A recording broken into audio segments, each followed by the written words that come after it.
Joe, what do you make of this pledge by Alexis Tsipras?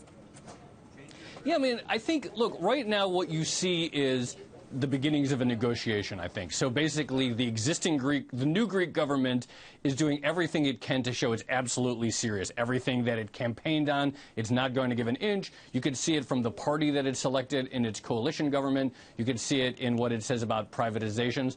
Now, there are two ways to look at it. I'd say one is that this is the opening of a negotiation and they want to show, that they're a little bit crazy. The other possibility is, wait, maybe they just completely actually feel all this. They really don't want to negotiate. After all, the party is very radically leftist. And maybe a deal won't be as easy as people had assumed.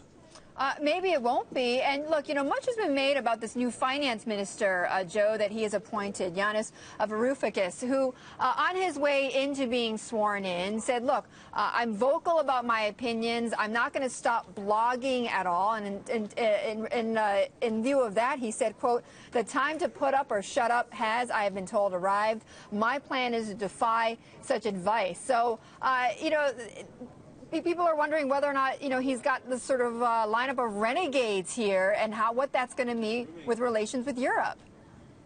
Yeah, his choice of finance minister is almost as interesting of a story as the election of Tsipras itself, in my opinion. I mean, yeah, he's blogging, he tweets.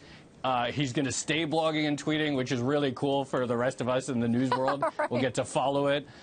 He's also a video game guy. He's an economist at a video game company, helping them design their in-game economies. So it's just a really fascinating selection. He's, but he's also very serious. He was a professor at the University of Texas. So again, it very much keeps with what Tsipras is doing so far, which is aligning himself with people who are not traditional politicians in any way, not beholden to the existing Greek or Eurozone power structure at all. Right. And, it'll be fascinating to see where it all leads. It will be fascinating. And Joe, what do you make, before we go, what do you make of them now raising a stink, essentially, about sanctions against Russia? Yeah, I think this is could be a potentially big deal. I mean, look, if there was just about the Greek debt, if that were the only problem that needed to be solved, then they could probably do it. They could lengthen the maturities of the debt or reduce payments or whatever it is, and that would be fine. But there's all these other areas where it looks like the new government is going to be out of sync with the rest of Europe. I mean, for one thing, not just on the Russia stuff, but then you also have, they're already talking about rolling back privatizations, raising the minimum wage. It looks like it's going to be these other policy things, including foreign policy, that really end up being the sources of major tension. All right, Joe, thank you so much for joining us. Bloomberg's Joe Weisenthal in London on the situation in Greece, latest situation.